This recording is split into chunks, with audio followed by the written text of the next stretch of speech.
এই যে খুব খেয়ে দিয়ে সেজে গুজে রাজসভায় যাচ্ছ, তা আমার ব্যাপারটা মনে আছে তো? তোমার আবার কি ব্যাপার? ভুলে বসে আছো তো? কতদিন ধরে একটা ভালো দেখে জামদানি শাড়ি আনতে বলেছি না? দেখো গিন্নি, তোমাকে জামদানি শাড়ি কিনে দেবার মতো ট্যাঁকের জোর আমার নেই। কেন নেই কেন? তুমি হচ্ছ এই রাজ্যের মন্ত্রী। এই শোনো, জামদানি শাড়ি কিন্তু আমার চাই চাই। না হলে কিন্তু একদম বলে দিলাম অনর্থ বাঁধিয়ে ছাড়বো। দিলে কাজে বেরোবার সময় মেজাজে 13টা বাজিয়ে দিলে একবার। কেন যে মরতে বিয়ে করতে গিয়েছিলাম তোমাকে, আজ মহারাজকে বেতন বাড়াবার কথা বলতেই হবে।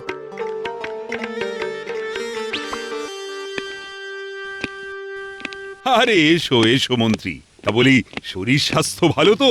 মন নিয়েই তো শরীর মহারাজ, তা মনই যদি ভালো না থাকে তাহলে শরীর স্বাস্থ্য ভালো থাকবে কি করে? হ্যাঁ, কিন্তু মন ভালো নেই কেন? কি করে থাকবে মহারাজ? যা বেতন পাই তাতে তো নুন আনতে পান্তা ফুরিয়ে যায়, সেই নিয়ে তো সংসারে নিত্য অশান্তি। এ এ আবার কি রকম কথা মন্ত্রী? আমার রাজসভার সকল সদস্যের থেকে তুমি বেশি বেতন পাও। কিন্তু তাতেও যে চলে না মহারাজ। ওই যে একটা কথা আছে না, যে ছেলে বেশি পায় সেই ছেলে আরো চায়। দেখো গোপাল, কথা হচ্ছে রাজা আর মন্ত্রীর মধ্যে। সামান্য এক ভাঁড় হয়ে তুমি এর মধ্যে নাক গলাতে আসছো কেন? আসলে আপনার কথা শুনে না নাকটা বড্ড সুরসুর করে উঠল। গোপাল যতই টিপ্পনি কাটুক না কেন, এবার কিন্তু আমার বেতন বাড়াতেই হবে মহারাজ। সম্ভব নয়।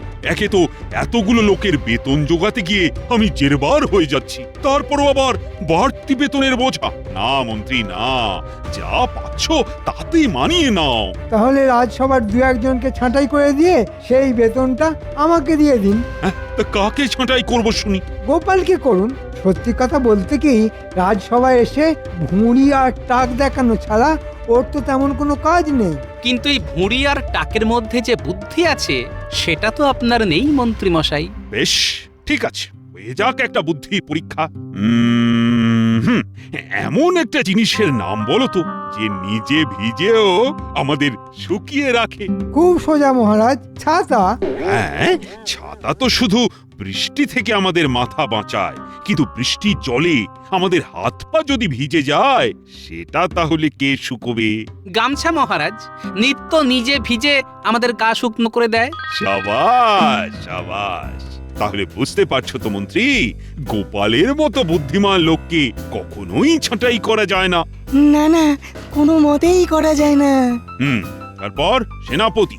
আমি শত্রুর হাত থেকে এই রাজ্যকে রক্ষা করি মহারাজ। আর রাজবৈদ্য করে চিকিৎসা, সভাকবি কাব্য রচনা করে, রাজপণ্ডিত পাঠশালা চালায়, আর বিজ্ঞানী করে বিজ্ঞানের সাধনা, আর রাজ জ্যোতিষী গণনা করে। না না মন্ত্রী, এদের মধ্যে বাড়তি এমন কেউ নেই যাকে আমি ছাঁটাই করতে পারি। অতএব মন্ত্রী মশাই, বুঝতে পারছেন তো আপনার বেতন বাড়ার কোনো সম্ভাবনাই নেই, তাই অযথা কাউকে ছাঁটাই করার কথা মাথা থেকে নামিয়ে যা পাচ্ছেন তাই নিয়েই সন্তুষ্ট থাকুন। না, বেতন বাড়ার আর কোনো আশাই দেখতে পাচ্ছি না। কি যে করি এখন? বউয়ের মান ভাঙাতে জামদানি শাড়ি কিনি কিভাবে? হ্যাঁ, উটির মা পেতলের কলসি ভর্তি করে জল তুলে নিয়ে আসছে। ঠিক আছে, এই দিয়েই বাজিমাত করতে হবে। শুধু বটা ঘটা আর আমার গিন্নির সাহায্য লাগবে। কিরে, সারাদিন গল্প গুজব করে সময় কাটালে চলবে? কিছু রোজগার পাতিও তো করতে হবে। তা কি করতে হবে? কিরে, পারবি তো? তুই যাকে বলে জলের মতো সহজ কাজ। কাজটা করে দিলে কত পাবো? পাবি রে, পাবি, ভালো মতোই পাবি। কবে করতে হবে? আর কালি।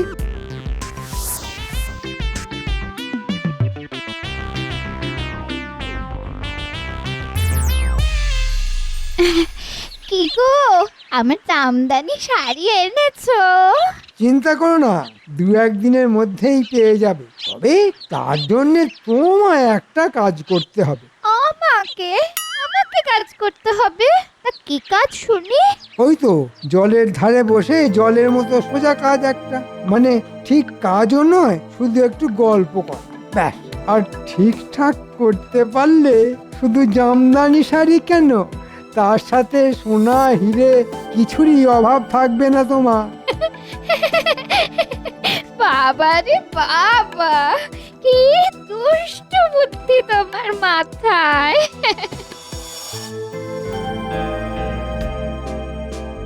এই কি গো, এই পুটির মা, কোথায় চলেছো? পুটির মা, জল আনতে চলেছি দিদি। তা আপনি যে আজ কি করব বলো? তোমাদের মন্ত্রী মশাই কাজে বেরিয়ে যাওয়ার পর আমার তো কোনো কাজ থাকে না গো, তাই একটু বেড়াতে বেরিয়েছি। তা এতদিন পর যখন দেখা হয়ে গেল, তখন চলো না পুকুর পাড়ে বসে দুজন একটু গল্প করি।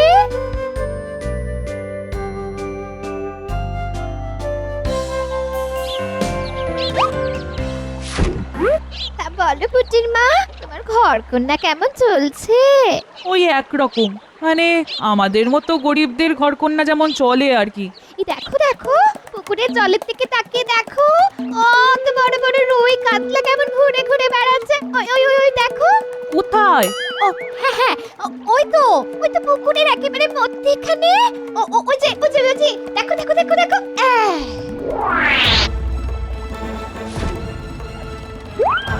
কই গো দিদি, আমি তো কোনো বড় রুই কাতলা দেখতে পাচ্ছি না।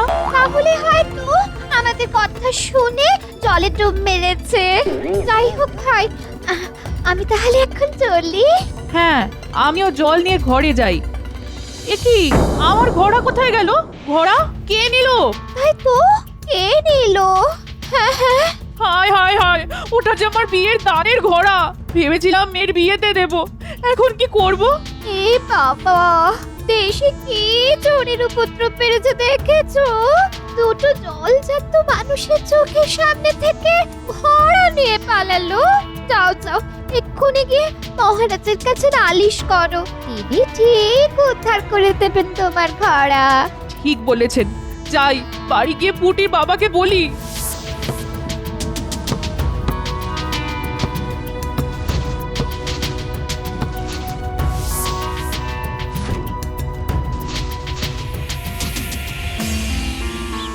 যাক বাবা, ভালোই ভালোই সব কাজ মিটে গেল।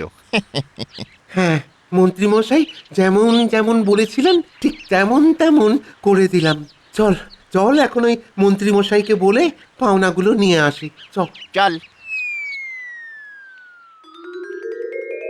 কি ব্যাপার পুঁটির বাবা, তুমি এই সময় রাজসভায়? আমার সর্বনাশ হয়ে গেছে গোপাল দাদা। মহারাজ, পুকুর পাড় থেকে আজ আমার পেতলের ঘোড়া চুরি হয়ে গেছে। তা কি করে হলো? আগে মহারাজ, রোজকার মতো আজও পুটির মা ঘোড়া নিয়ে পুকুর থেকে জল আনতে গিয়েছিল। পথের মধ্যে মন্ত্রী মশাই স্ত্রীর সঙ্গে দেখা হয়েছিল, দুজনে মিলে পুকুর পাড়ে বসে একটু গল্প করছিল। তারপর? হয়তো কথা বলতে বলতে পুটির মা একটু অন্যমনস্ক হয়ে পড়েছিল, আর সেই সুযোগে কেউ এসে আমার মন চকচকে ভারী পেতলের ঘোড়াটা নিয়ে পালিয়ে গেছে। কি বলছো? দিনে দুপুরে এমন ছিচকে চুরি? না না না না, এ তো ভালো কথা নয়। সেনাপতি, এক্ষুনি পেয়াদা রক্ষীদের পাঠাও। যেমন করে হোক ওই ঘোড়া কিন্তু খুঁজে বের করা চাই। পেয়াদা আর রক্ষীরা কি করবে মহারাজ? যে চুরি করেছে সে নিশ্চয়ই এতক্ষণে ওই ঘোড়া হয় বিক্রি করে দিয়েছে, নয়তো গোপন কোনো জায়গায় লুকিয়ে ফেলেছে। হ্যাঁ, কথাটা খুব একটা মন্দ বলনি। তাহলে কি করা যায়? আমি বলি কি, রাজ জ্যোতিষী একবার গণনা করে দেখুন না ওই ঘোড়া কোথায় আছে। একেবারে ঠিক কথা বলেছ মন্ত্রী। রাজ্যতীষী, তুমি একবার গণনা করে দেখো তো ওই ঘোড়া এখন কোথায় আছে। তারপর না হয় সেপাই আর রক্ষী পাঠিয়ে ওই ঘোড়া উদ্ধার করে নিয়ে আসা যাবে। এতদিন তো রাজ্যতীষীর কাজ ছিল গণনা করে রাজ্যের ভালো সময় আর মন্দ সময়কে বলে দেওয়া।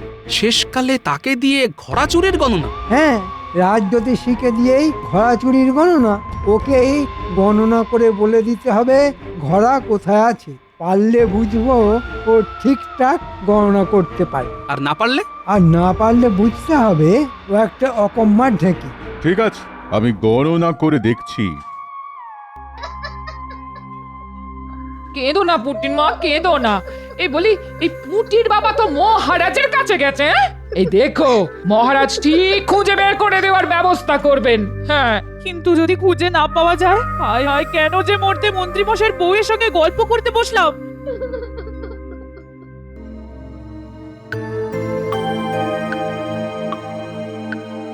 কি গো রাজ্যতীষী, তোমার গণনায় কিছু কি বের হলো? কি হলো রাজ্যোতিষী?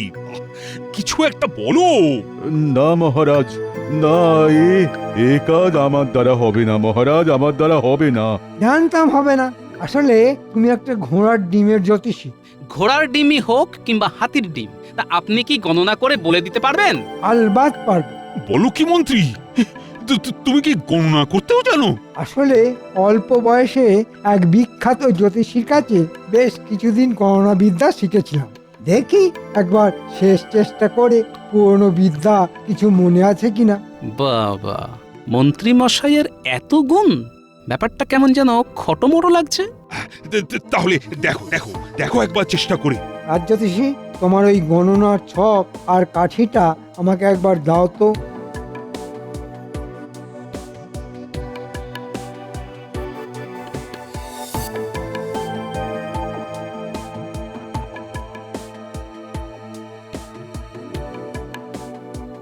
ওমা, আর কেঁদো না।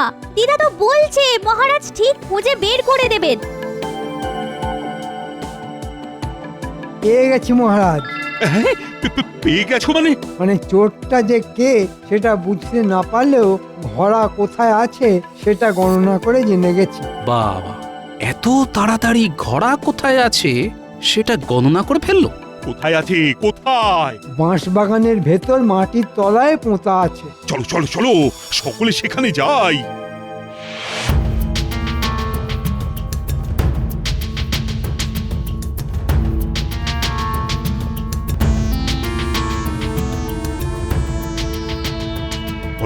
বলো তো ঠিক কোনখানটায় পোঁতা আছে? মনে হচ্ছে এইখানটা।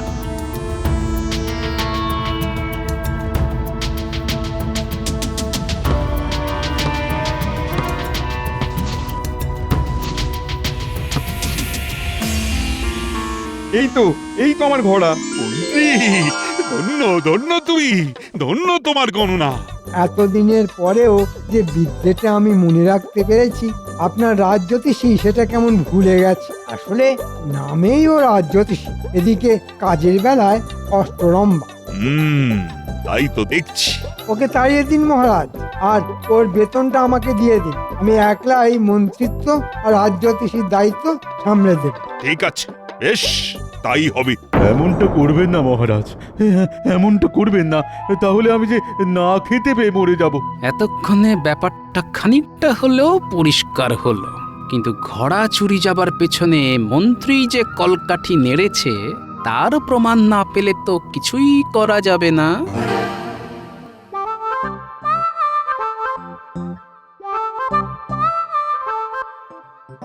দেখলে তো, বলেছিলাম না মহারাজ তোমার ঘোড়া ঠিক উদ্ধার করে দেবেন। হ্যাঁ, সত্যি কথা বলতে হয়, ঘোড়া কিন্তু মহারাজ উদ্ধার করে দেননি।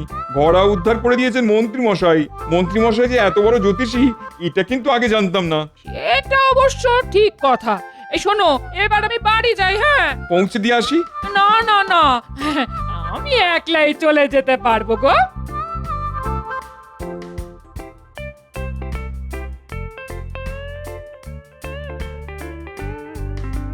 দেখলি তো মন্ত্রী মশাই এবারও আমাদের ঠকালো। ঠিক বলেছিস, পুটির মায়ের মন্ত্রী মশাইয়ের কোন ঠকানোর কথা বলছে এরা? কঠিন কাজ করে দিলাম, আর পারিশ্রমিক ওই মাত্র 1 টাকা। দাঁড়া না, এরপর আর কোনো কাজ করতে বললে এমন ঝোলাবো না। রে বাবা, বেশ গোলমেলে ব্যাপার মনে হচ্ছে। হ্যাঁ, বাড়িতে গিয়ে বুড়োকে সব বলতে হবে দেখছি।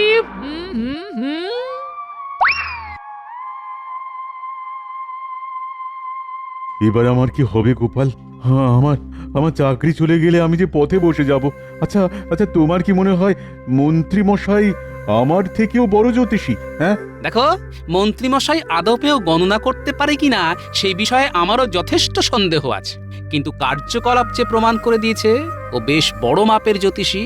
তবে এখনই এতটা ভেঙে পড়ো না, আমিও সবকিছু না জেনে এত সহজে সবটা মেনে নিচ্ছি না। এই শোনো না, শোনো, একবার ভেতরে এসো, তোমার সঙ্গে আমার কথা আছে। হ্যাঁ, তোমরা কথা বলো, আমি তাহলে এবার আসি গোপাল। না না, তুমি বসো, আমি যাবো আর আসবো। হ্যাঁ, চালটা কেমন চেলেছি বলো? হ্যাঁ, এক চালে রাজজ্যোতিষীকে সরিয়ে দিয়ে ওর পুরো বেতনটা পকেটে পুরবো আমি। হ্যাঁ, আহ আহ আহ আহ। আর আমি অভিনয়টা কেমন করেছি বলো? একেই বলে রাজ্যট। হ্যাঁ, আহ আহ আহ আহ। কি বলছো কি তুমি? নিজের কানে শুনেছো? হ্যাঁ গো হ্যাঁ। তাহলে যা ভেবেছি তাই, এখানেও ওই ষড়যন্ত্রের কলকাঠি।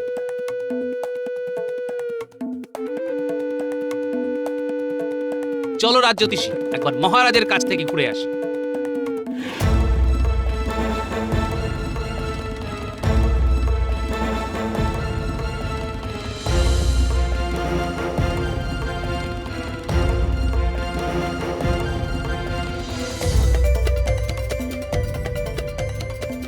কি বলছো কি গোপাল? ঠিকই বলছি মহারাজ। কিন্তু হাতে নাতে প্রমাণ ছাড়া মন্ত্রীর বিরুদ্ধে তো আমি কোনো ব্যবস্থা নিতে পারি না গোপাল। ঠিক আছে, কটা দিন অপেক্ষা করুন। ঘটনার ল্যাজটাকে যখন ছুঁতে পেরেছি তখন মাথাটা চেপে ধরতে কতক্ষণ?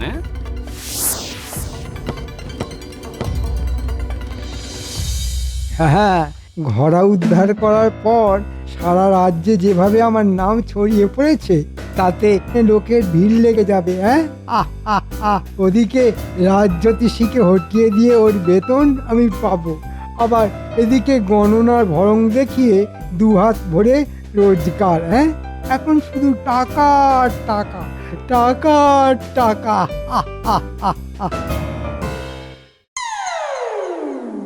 মন্ত্রী, শুনলাম তুমি নাকি একটা ভাগ্য গণনার দোকান খুলেছো। ঠিকই শুনেছেন মহারাজ, আসলে আমি খুলতে চাইনি, কিন্তু আমার সুপ্ত আর লুপ্ত প্রতিভার পরিচয় পেয়ে মানুষজন এসে এমন করে ধরলো যে। তা কোথায় ধরলো মন্ত্রীমশাই? হাত না পা? একেবারে ফরম কাটবে না গোপাল, ক্ষমতা থাকলে এমন একটা কাজ করে দেখাও না। হ্যাঁ, দেখাবো দেখাবো, সময় হলে ঠিক দেখাবো। তবে আমি দেখাতে শুরু করলে আপনি সামলাতে পারবেন তো? ঠিক আছে, দেখাও, যত ইচ্ছে দেখাও, তোমার মুরদ আমার জানা আছে।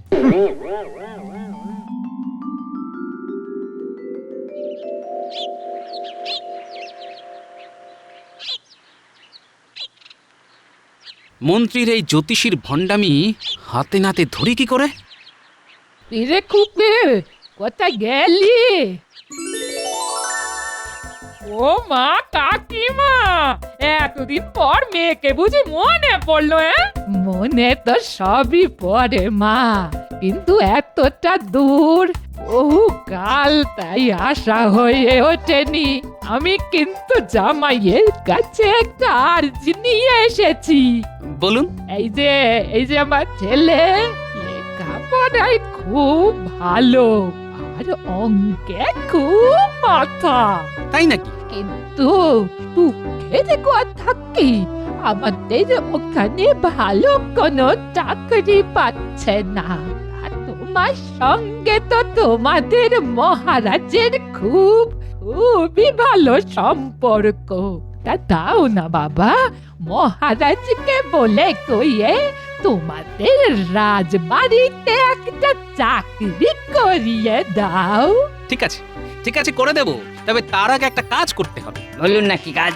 যা বলবেন সব করতে রাজি আমি। আমার দেখিয়ে দেওয়া এক জ্যোতিষীর কাছে গিয়ে তোমাদের বলতে হবে যে তুমি লেখাপড়ায় খুব দুর্বল আর অঙ্কে একেবারে মাথা নেই। তাতে কি হবে? মহারাজের সামনে ওই বুজরুকের সব ভণ্ডামি ফাঁস হয়ে যাবে, আর খুশি হয়ে মহারাজ তোমাকে চাকরি দেবেন। বুঝতে পেরেছি, বুঝতে পেরেছি। আমি তাহলে চট করে মহারাজকে খবরটা দিয়ে আসি। বাবা, বলুন কি চাই? এই যে আমার ছেলে, এতটা বয়স হয়ে গেল, গোপ দাড়ি চেচে চেচে গালে কড়া পড়ে গেল, অথচ এখনো পাঠশালার পড়াটাও শেষ করে উঠতে পারলো না। আপনার খুব নাম শুনে ওই ভাগ্যটা গণনা করাবার জন্যে আপনার কাছে এসেছি। হয়ে যাবে, সব হয়ে যাবে। নিন, বসে পড়ুন।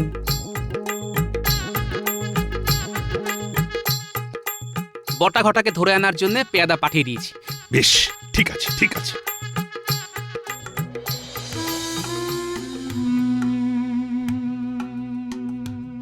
যা বুঝলাম তাতে ওর সর্বস্থানে শুধু শনি আর রাহু বিরাজ করছে। তবে ভালো মতো খরচ করলে ওর সর্বস্থানে শনি আর রাহুকে হটিয়ে দিয়ে সূর্য আর বুধকে বসিয়ে দেব। দেখবেন 1 বছরের মধ্যেই ও কেমন বিদ্বান হয়ে উঠবে। কাকে বিদ্যান করবেন মন্ত্রী মশাই? ও তো এমনিতেই বিদ্যান। তুমি কি করে জানলে? ও যে আমার নিজের খুড়তুতো শালা। আপনার ভণ্ডামি ধরার জন্য এটা ছিল আমার ফাঁদ। ছি ছি মন্ত্রী, তুমি এতটা নীচ, এত বড় ভণ্ড! না মহারাজ, এই গণনায় আমার হয়তো কিছু গড়বড় হয়ে গেছে, কিন্তু পুঁটির মায়ের ঘোড়া উদ্ধার করে দেবার মতো সেই ঐতিহাসিক ঘটনার কথাটা একবার মনে করুন মহারাজ। কিরে মূর্তিমানের দল, নাহলে এমন মার খাবি না। এই বলছি বলছি বলছি বলছি সব বলছি। আসলে আসলে ওই মন্ত্রী মশাইয়ের কথায় আমরাই ওই ঘোড়া চুরি করে বাঁশবাগানে পুঁতে এসেছিলাম। মন্ত্রী! এ বাবা, পেট মোটাটা যে সব কিছু হাতে নাতে ধরে ফেললো। ওরে বাবা, ওরে বাবা, ধরো, চোরটাকে ধরো! ওরে বাবা। প্রাণ বাঁচাতে তুমি ছাড়লে বাড়ি, কিন্তু আমার জামদানি শাড়ি